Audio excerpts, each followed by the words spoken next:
just quickly demonstrate with no belt on. Use this, set it in.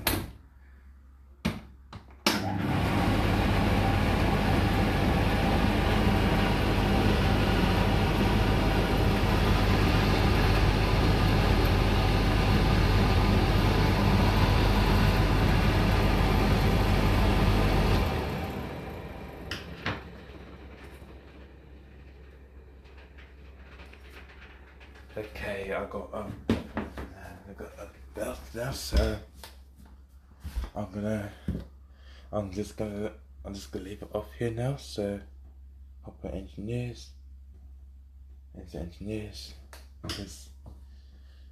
because there was a problem with this belt because I cannot use this any further. So yeah, the belt it's been set up small, so it's getting hot, nice there.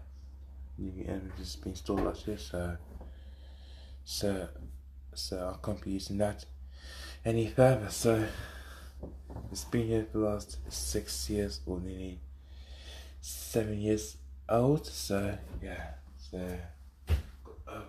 that's timing belt chain has slipped this morning, so I can't be using that any further. So yep. So that's where things we're at now. For now, this morning. So yeah, that's the end of this video here. So take care, and I'll see you in the next video. Alright, see you then.